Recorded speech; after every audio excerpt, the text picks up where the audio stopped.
Hi everyone! Welcome back sa ating channel. And for today's video, mag-unboxing tayo ng ating mga na-order online for Alex sa kanyang birthday party. And yes, yun yung gagawin natin. And later, meron tayong pupuntahan na party again sa ating kaibigan. Nag-organize ako ng hens party kasi nga she's getting married soon. Yung ganap natin today, sasamahan niyo ako sa ating gala time. A few moments later. And pasensya na sa ating lighting kasi nandito tayo sa room ni Alex. Of course, every year ko to ginagawa kay Alex and may mga pa-theme talaga ang mga birthday ni Alex, ng mga Disney na favorite niya. This time is Squishmallows yung theme ng kanyang birthday and nahirapan talaga ako ng bonggang-bongga. Usually, 1 month preparation ito, but nakulangan tayo sa oras kasi I was really busy. I'm organizing hens party as well. So, ang daming nagaganap. But, na-survive naman din tayo. Sana ito na yung mga lahat ng mga parcel na in-order natin online. I-check natin yan. Samahan niyo ako mag-check. So, yeah. Ito yung araw natin. Let's do the unboxing. So, ito yung una natin. I don't know kung ano to. Parang banner yata to. Parang happy birthday na something na design. So, i-open natin. So, guys, oh. Happy birthday! Nandyan yung mga characters ng mga Squishmallows. Mag-decorate din ako sa church din namin. So, dalawa yung celebration ni Alex sa kanyang birthday. Separate na natin siya ng bonggang-bongga. Yan siya. Ito yung first na na-open natin. And, ano kaya to? Kasi may in-order din ako na pang-games. And, yan siya. Ito yung laman. Ito yung pa-token ni Alex. Yung pa-thank you sa pagpunta nila, sa birthday niya. And meron siyang stickers na kasama. Siya. And dumating na din yung plate natin. The Squishmallows characters. Yan siya, guys. And dumating na din yung cup. 10 pieces. Naman over talaga yung paghahanda natin, no? Pero ano talaga, may 7 years old na ako, guys. Alam mo yun? Parang ang bilis lang ng panahon. Story time lang ako sa inyo. So, dumating itong package na box na ito the other day. Some of them ay na-receive ko siya the other day and most of them is yesterday. So, itong malaking box na ito, meron tayong malaking box dito. Dumating na siya. So, si Mr. akala niya na sa kanya kasi meron din siyang inaantay din na parcel, ang kanyang boots or anything kung ano yung in-order niya online. Alam niya na sa akin kasi meron ng pangalan doon, di ba? In-open pa naman niya. So, ano talaga ako sa kanya, nagalit talaga ako sa kanya. Bakit niya in-open? Kasi nga, mag-unboxing tayo, di ba? Favorite natin yung mag-unboxing. So, yun, nagalit talaga ako sa kanya. So, na-open ito, tsaka 3 yung na-open. So, yun, nagalit ako sa kanya. Bakit niya in-open ng bonggang-bongga? Isingit ko lang na nagalit ako sa kanya.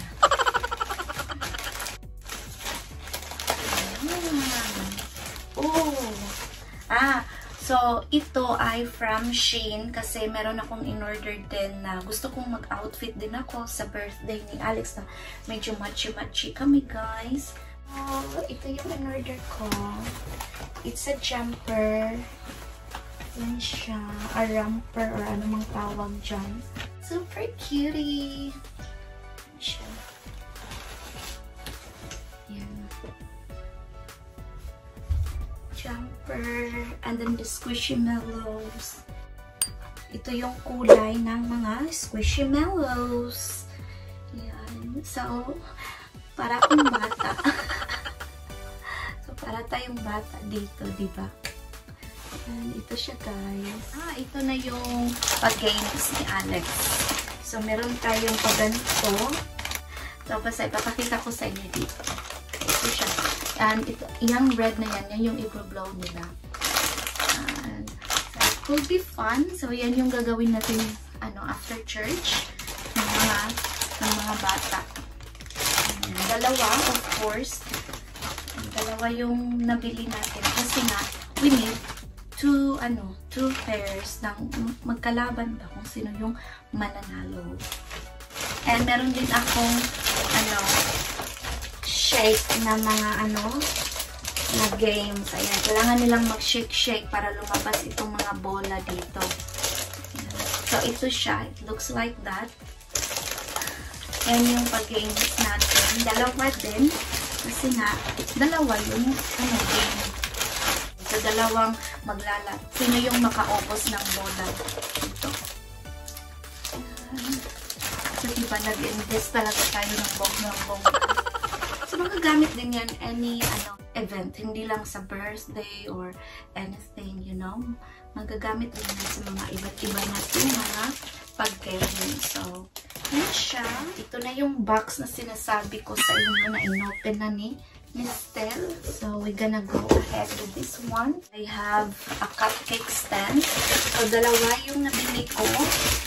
Ayan, kasi yung dadalhin natin sa church din is itong isang cupcake stand and of course isang maliit na cake.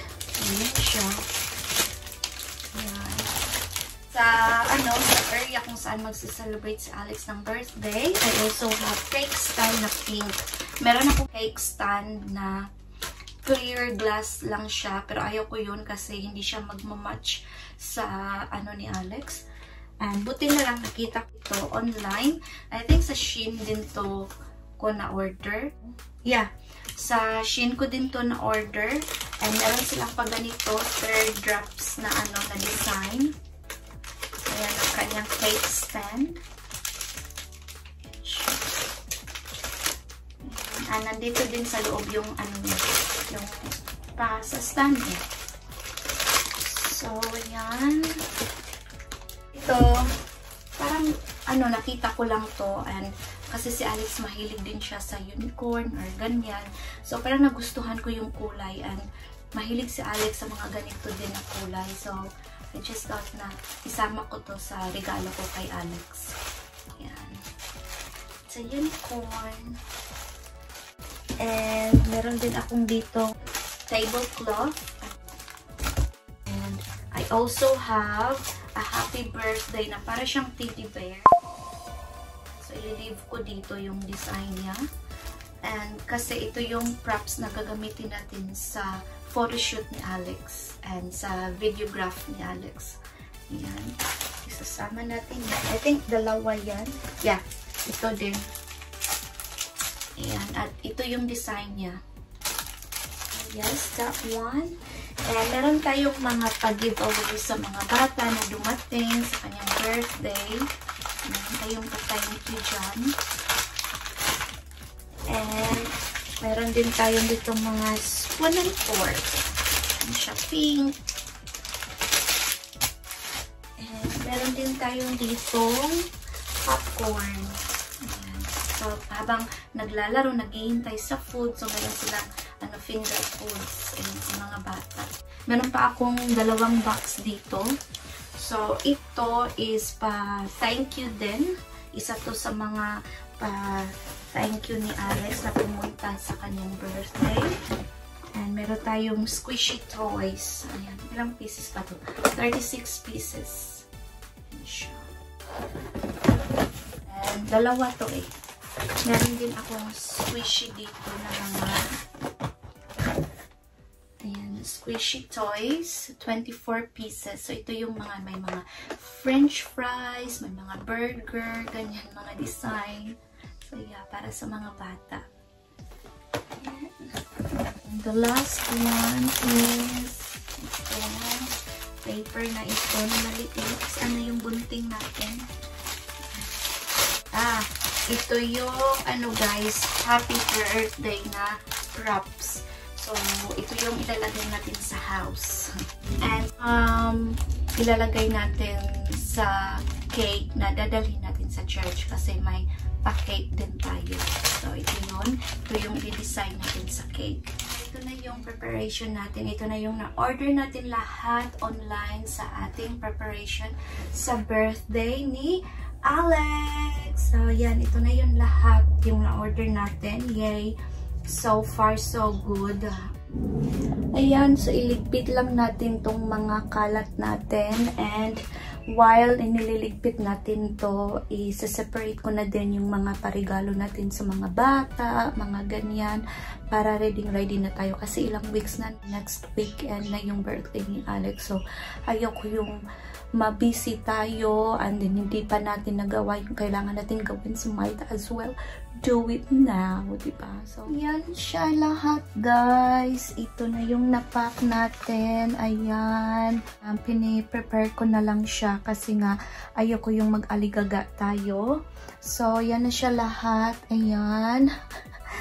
And ito yung pa-seld niya sa paper bag na ilalagay natin dito. And ito yung design niya. Very cute lang niya. Siya, oh. Cutie. The squishy mellow and everything. So, yeah. Meron akong dalawa pang space dito. So, I don't know kung ano yung gagawin natin. Baka ipapaprice na lang natin kung sino yung mananalo. And then, yung ibang mga bata, of course, bibigyan din natin sila ng ng chocolate or lollies. Ayan, para hindi sila umiyak, diba? Kasi alam niyo naman yung mga bata, diba? So, yun, ito na yung nagawa natin for this afternoon sa ating pag-prepare ng ating pa-birthday ng ating anak. Yung cake, ready na din yung cake niya. Yung food is, meron namang food doon, but mag-a-additional pa ako. So, I will organize that one tomorrow. And, yeah, ito na yun siya lahat. A few moments later. Bad news, everyone! Dismaya talaga ako, guys. Nagalit talaga ako. Kasi nag-organize na ako ng birthday ni Alex sa Colonial Club. So, nag-send ako ng email, nag-send ako lahat-lahat na may confirm na, ganun-ganun. So, na-send ko na yung mga invitation kung saan gaganapin yung birthday ni Alex. So, ito na yung nangyari, guys. Meron akong na-receive na hindi daw sila mag-accommodate ng birthday kasi nga daw school holiday.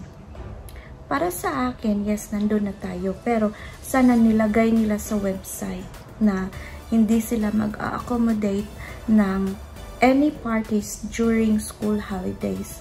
Kasi busy or whatever, kung ano man yung reason nila, diba? So, sana nilagay nila doon and sana hindi din sila nag-confirm ng ng bookings or anything para hindi din tayo mapasubo sa ating ginagawa ng pag-organize, diba?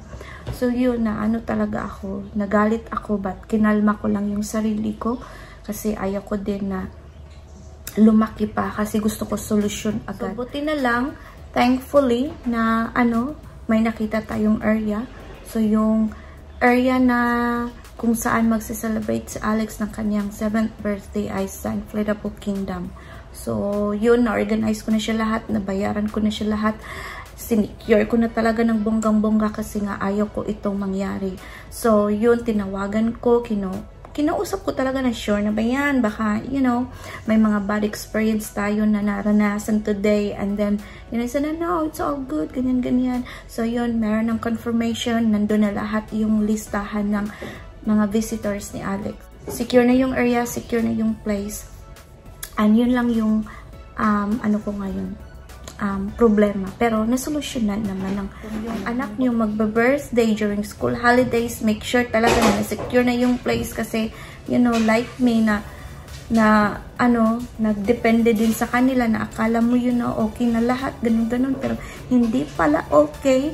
So, kailangan din na yung mga nag-accommodate ba, ng reservation or anything. Dapat yung online bookings nila, sana specific din sila para yung mga mother or anything na magbubook, hindi sila ma-confuse kasi kagaya niyan, hindi nakalagay na, oh, we are not accommodating any parties during school holidays. Mga something ganyan ba na note or warning, ganyan, para hindi tayo mapasubo. So, yun lang yung na-share ko ngayon. But we are thankful na merong area na na-accommodate naman at na-solusyonan yung natin problema. Sendan ko na sila ng mga message. Buti na lang na meron tayong mga number and everything sa ating mga kakilala doon sa school. So, buti na lang talaga at na-solve natin lahat yung mga changes. Buti na lang in-accept nila ng bonggang-bongga and they are all understanding. So, yun guys, yun lang yung drama natin today. I'll see you guys later! 1 hour later. Hi guys! Maglalakwatsa tayo guys for this weekend. So, meron tayong aatinan na party. It's a hands party ng aking kaibigan sa work. Nandiyan na yung ating mga padekorasyon kasi tayo ay mag-decorate sa area and in charge ako doon. So, yan na siya, naka-ready na. Hinintay ko lang yung isa kong friend sa work. Now, I'm wearing red kasi yung theme na inorganize natin is red, tsaka siya yung mag-wear ng white kasi nga siya yung ikakasal, di ba? Yung vlog natin for today and sana makapag-vlog tayo dun kasi alam niyo na medyo nahihiya tayo, char. So, yun. And I'll see you guys later. Hi guys! So, nandito na kami sa venue. Look at that. And Sandy! Ayan siya guys. Ito na yung venue natin. So, yeah. We're waiting.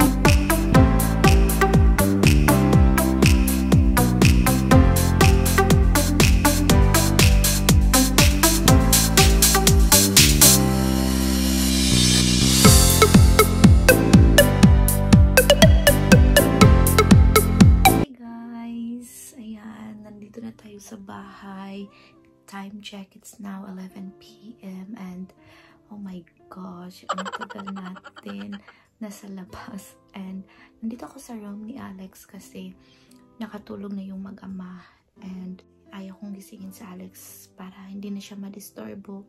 So, doon na lang siya matutulog sa room namin and ako dito na lang sa Peña kasi matagal tayong nagwalwal sa labas.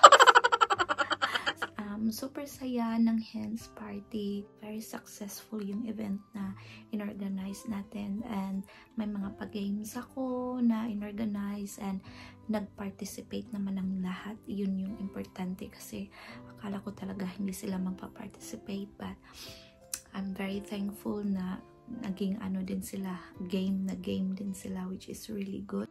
Nag-enjoy sila at saka yung bride to be yung kaibigan namin sa work. So, yun, nag-enjoy naman siya. Super saya. Thank you guys so much for watching. Sana nag-enjoy kayo sa araw na ito sa ating vlog for today. And if you did, please like and subscribe to my channel if you haven't already. And I hope to see you guys soon sa ating susunod na vlog. Don't forget, be a dreamer. Bye! Got something that inspires everyone who's lost their vision. You got something